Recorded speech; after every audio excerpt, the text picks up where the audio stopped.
ಕರುಣಿಸಿ ಕಾಯೋ ನನ್ನ ದೇವರೇ, ಕರುಣಿಸಿ ಕಾಯೋ ನನ್ನ ಸ್ವಾಮಿಯೇ.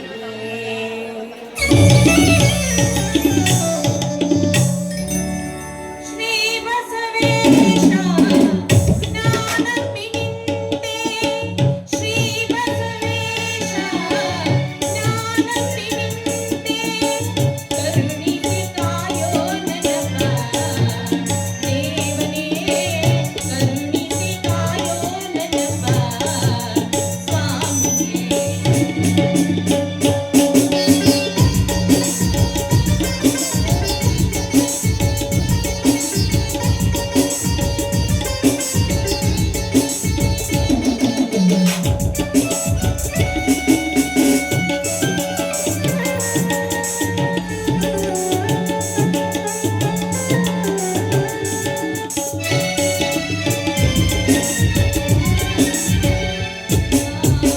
ಶಿವನ ನೀ ಪ್ರತಿರೂಪ, ಧರೆಗೆ ಅವತರಿಸಿ ಬಂದ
ಬಸವೇಶ ರಾಯಪುರ ಗ್ರಾಮದಲ್ಲಿ ನೆಲೆಸಿರುವಂತಹ ತಂದಿನ ಈ ಗರತಿ ಹೆಣ್ಣಿಗೆ ಅನುರೂಪವಾಗಿರುವಂತಹ ಗಂಡನನ್ನ ನೀನು ದಯಪಾಲಿಸಿರುವೆ. ನಾನು ನಿನ್ನನ್ನು ಕೇಳಿಕೊಳ್ಳುತ್ತಿದ್ದೆ, ಈ ನಿನ್ನ ಗ್ರಾಮದಲ್ಲಿ ನಿನ್ನನ್ನು ಪೂಜಿಸುವ ಭಕ್ತರಿಗೆ ಕರುಣೆಯ ಬೆಳಕಾಗಿ ಕಣ್ತೆರೆದು ನೋಡಿ ಅವರ ಜೀವನಗಳನ್ನ ಉದ್ಧಾರ ಮಾಡುವ ಭಾರ ನಿನ್ನನ್ನೇ ಸೇರಿದೆಯಪ್ಪ. ಇನ್ನು ದುಷ್ಟರನ್ನ ನೀನು ಶಿಕ್ಷಿಸಿ ಶಿಷ್ಟರನ್ನ ರಕ್ಷಣೆ ಮಾಡಿ ನಮ್ಮಂತವರ ಬಾಳ ಬೆಳಗುವಂತೆ ಮಾಡುವ ಭಾರ ನಿನ್ನನ್ನೇ ಕೊಡಿದೆಯಪ್ಪ.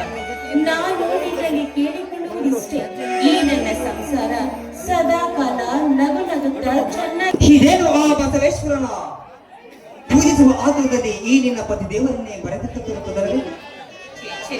ಎಂತ ಮಾತು ಮಾತಾಡ್ತಾ ಇದ್ದೀರಾ? ಈಗ ಬಂದ್ರ ಬನ್ನಿ. ಇದೇನು ಈ ನಿನ್ನ ಬಸವೇಶ್ವರನಲ್ಲಿ ಅದು ಯಾವ ವರವನ್ನು ಬೇಡಿಕೊಂಡೆ ನನಗೂ ಸ್ವಲ್ಪ ತಿಳಿಸುವೆಯಾ? ನೋಡಿ, ನೀವು 100 ವರ್ಷ ನಗು ನಗುತ್ತಾ ಚೆನ್ನಾಗಿ ಬಾಳಿ ಬದುಕಬೇಕು ಅಂತ ನಾನು ಆ ದೇವರಲ್ಲಿ ಕೇಳ್ಕೊಂತ ಇದ್ದೆ ಅಷ್ಟೇ. ಅಯ್ಯೋ ಹುಚ್ಚಿ, ಆ ದೇವರು ನಮ್ಮ ಹಣೆಬರದಲ್ಲಿ ಇಷ್ಟೇ ಎಂಬ ಬರೆದ ಮೇಲೆ ಅದನ್ನು ತಪ್ಪಿಸಲು ಯಾರಿಂದಲೂ ಸಾಧ್ಯವಿಲ್ಲ. ಇಡೀ ನಮ್ಮ ಜೀವನ ಸಂಸಾರ ಅನ್ನುವುದು ಒಬ್ಬರನ್ನೊಬ್ಬರು ಹರಿತು ಜೀವಿತದ ಕೊನೆಯವರೆಗೂ ಬಾಳಿದರೆ ಅಷ್ಟೇ ನಮ್ಮ ಪೂರ್ವಜನ್ಮದ ಪುಣ್ಯ. ನಿಜ, ನಿಮ್ಮಂತ ತಿಳುವಳಿಕೆ ಇರುವಂತಹ ಗುಣವಂತ ಗಂಡನನ್ನ ಕೈ ಹಿಡಿದಿರುವುದು ನಾನು ಭಾಗ್ಯಶಾಲಿ ಅಲ್ಲವೇನ್ರಿ? ಸಂಸಾರ ಅನ್ನುವುದು ಒಂದು ಚಕ್ರವಿದ್ದಂತೆ, ಅದು ಯಾವ ರೀತಿ ಹೂಡುತ್ತಿದೆಯೋ ತಿಳಿದವರಿಗಿಲ್ಲ. ಸಂಸಾರದಲ್ಲಿ ನಾನಾ ತರದ ಕಷ್ಟ ದುಃಖಗಳು ಬರಬಹುದು, ಚಿನ್ನ ಸಿರಿ ಸಂಪತ್ತು ಹೊತ್ತು ಕಂಗೆಡಿಸಬಹುದು. ಇದೇ ರೀತಿ ಆಗುತ್ತದೆ ಎಂದು ಹೇಳಲು ಆಗುವುದಿಲ್ಲ ಸುಜಾತ. ನೋಡಿ ಸ್ವಾಮಿ, ಈ ನನ್ನ ಸಂಸಾರ ಯಾವಾಗಲೂ ನಗು ನಗುತ್ತಾ ಚೆನ್ನಾಗಿರ್ಬೇಕೆನ್ನುವುದೇ ನನ್ನ ಮಹದಾಸೆ. ಈ ನನ್ನ ಆಸೆ ಈಡೇರಬೇಕಾದ್ರೆ ಅದು ನನ್ನ ಕೈ ಹಿಡಿದಿರುವ ಪತಿಯಿಂದ ಮಾತ್ರ ನೆರವೇರಿಸಲು ಸಾಧ್ಯ ಅಲ್ಲವೇನ್ರಿ? ರೀ,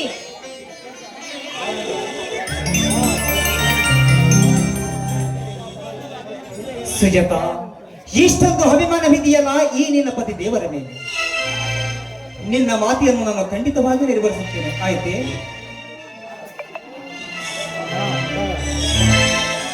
ಆಯ್ತೆ?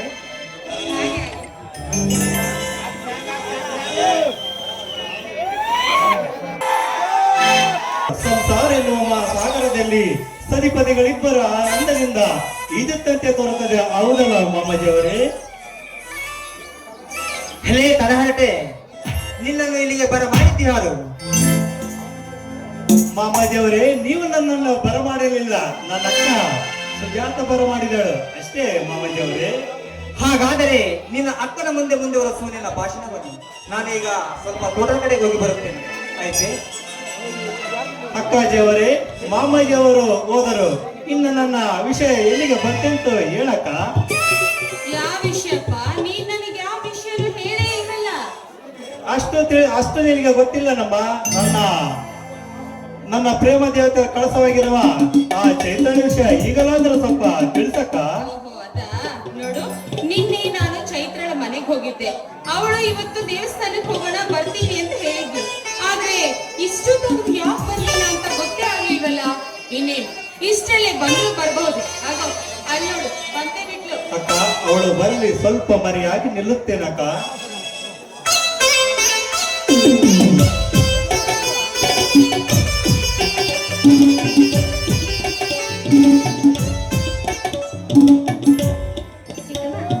ಬರೀ ಸ್ವಲ್ಪ ತಡವಾಯ್ತು, ದಯವಿಟ್ಟು ಬೇಜಾರು ಮಾಡ್ಕೊಬೇಡ.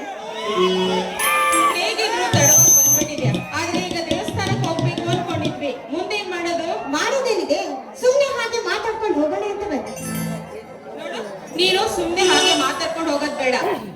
ಬಿಸಿ ಬಿಸಿ ಕಾಫಿ ಮಾಡ್ಕೊಂಡ್ ಬರ್ತೀನಿ, ಕುಡ್ದು ಹೋಗುವಂತೆ. ಇಲ್ಲೇ ಕೂತ್ಕೋ. ಸರಿ ಆಯ್ತು ಶಿವಣ್ಣ.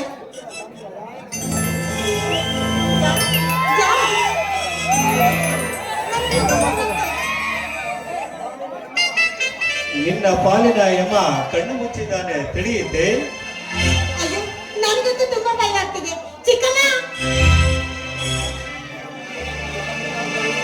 ಬಿಡಲು ಬಂದಿಲ್ಲ, ಪ್ರಾಣ ತೆಗೆಯಲು ಬಂದಿರುವೆ. ಚಿಕ್ಕಮ್ಮ, ಎಲ್ಲಿದೆಯಾ ನೀನು? ನನ್ಗಂತೂ ತುಂಬಾನೇ ಭಯ ಆಗ್ತಾ ಇದೆ. ಅಯ್ಯೋ ಉಚ್ಚಿ, ನಾನ ಕಡೆ ಆಕಾಶ್, ಇಷ್ಟೊಂದು ಎದುರಿದರೆ ಹೇಗೆ ಚೈತ್ರ? ಅಯ್ಯೋ, ನೀವಾ? ನಾನು ಅದೆಷ್ಟು ಹೆದರ್ಬಿಟ್ಟಿದೆ ಗೊತ್ತಾ? ಅಷ್ಟೊಂದು ಎದುರಿದರೆ ಹೇಗೆ ಚೈತ್ರ? ನಿನ್ನನ್ನು ಮುಟ್ಟುವುದಕ್ಕೆ ನಾನಲ್ಲದೆ ಆ ಬ್ರಹ್ಮನಿಂದಲೂ ಸಾಧ್ಯವಿಲ್ಲ ಕಡೆ. ಸಾಧ್ಯವೋ ಅಸಾಧ್ಯವೋ ಖಂಡಿತವಾಗ್ಲೂ ನನಗೆ ಗೊತ್ತಿಲ್ಲ. ಆದ್ರೆ ಇನ್ನು ಯಾವತ್ತೂ ಕೂಡ ನೀವು ಈ ರೀತಿ ನಡ್ಕೊಳ್ಳಲ್ಲ ಅಂತ ನನ್ನ ಕೈ ಮೇಲೆ ಕೈ ಹಾಕಿ ಹಣ ಮಾಡಿ. ನೋಡು, ಇನ್ನೆಂದಿಗೂ ನನ್ನ ಎತ್ತವರಾಣಿಗೆ ನಿನ್ನನ್ನು ಎದುರಿಸಲಾರೆ, ತಿಳಿಯುತ್ತೆ?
ಸಾಂಗ್